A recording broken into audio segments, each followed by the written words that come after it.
Hi friends, welcome back to my channel. ഇന്നത്തെ നമ്മുടെ recipe പഴംപൊരിയാണ്. വളരെ ടേസ്റ്റിയായി നമുക്കൊരു പഴംപൊരി എങ്ങനെ തയ്യാറാക്കാമെന്ന് നോക്കാം. അപ്പോൾ ചാനൽ സബ്സ്ക്രൈബ് ചെയ്യാത്തവരാണെങ്കിൽ ഒന്ന് സബ്സ്ക്രൈബ് ചെയ്ത് സപ്പോർട്ട് ചെയ്യണേ.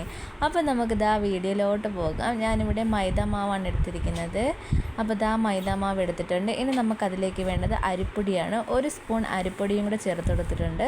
നല്ലൊരു ക്രിസ്മസിന് വേണ്ടിയാണ് നമ്മൾ അരിപ്പൊടിയും കൂടെ ചേർത്ത് കൊടുക്കുന്നത്. ഇത് രണ്ടും കൂടിയിട്ട് നമുക്ക് നന്നായിട്ടൊന്ന് മിക്സ് ചെയ്തെടുക്കാം. പിന്നെ ഇതിലേക്ക് വേണ്ടത് 1 സ്പൂൺ പഞ്ചസാര, ഒരു കളറിന് വേണ്ടി നമുക്ക് മഞ്ഞൾപ്പൊടി ചേർത്ത് കൊടുക്കാം. ഒരു 1/4 സ്പൂൺ മഞ്ഞൾപ്പൊടി,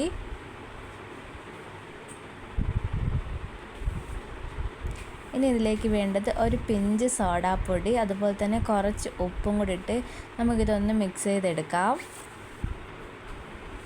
അപ്പോൾ ഇതെല്ലാം കൂടിയിട്ട് നന്നായിട്ടൊന്ന് മിക്സ് ചെയ്തെടുത്തിട്ടുണ്ട്. ഇനി നമുക്കിതിലേക്ക് കുറേശ്ശെ വെള്ളം ഒഴിച്ച് ഒന്നൊന്ന് കലക്കിയെടുക്കണം.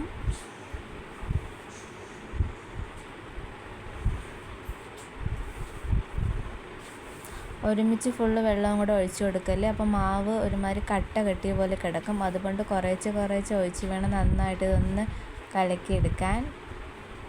അപ്പോൾ ഞാൻ മാവൊക്കെ ഇതുപോലെ ഒന്ന് കലക്കി നന്നായിട്ട് എടുത്തിട്ടുണ്ട്. മാവിൻ്റെ കൺസിസ്റ്റൻസി ഇതുപോലെ ഇരിക്കണം. കൂടുതൽ കട്ടിയാവില്ല, അതുപോലെ തന്നെ കൂടുതൽ വെള്ളവുമായി പോകരുത്. ഈ ഒരു പരുവത്തിൽ വേണം നമ്മുടെ മാവ് ഇരിക്കാൻ. ഇനി നമുക്ക് വേണ്ടത് പഴമാണ്. ഞാൻ ഇവിടെ 4 പഴം എടുത്തിട്ടുണ്ട്. ഇനി നമുക്ക് ഈ പഴം ഒന്ന് മുറിച്ചെടുക്കണം.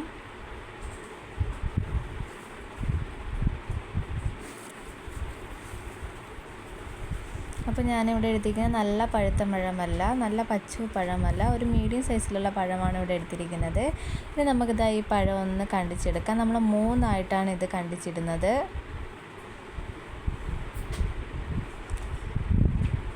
പഴത്തിൽ കട്ടി കുറഞ്ഞിരിക്കുമ്പോഴാണ് നമുക്ക് നല്ല ടേസ്റ്റ് ഉള്ളത്.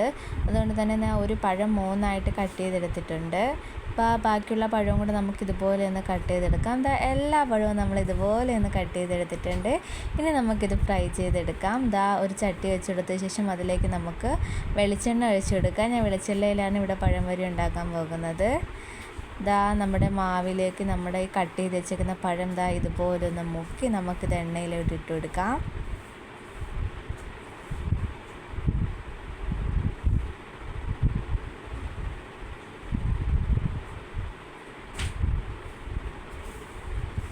അപ്പോൾ ഇതിൻ്റെ ഒരു സൈഡൊന്ന് മൂത്ത് വന്നപ്പോൾ നമ്മളൊന്ന് തിരിച്ചിട്ട് എടുത്തിട്ടുണ്ടായിരുന്നു. ഇതിൽ 2 സൈഡും ഒന്ന് മൊരിഞ്ഞ് വന്നപ്പോൾ നമുക്കിതൊന്ന് കോരിയെടുത്ത് മാറ്റിക്കെടുക്കാം.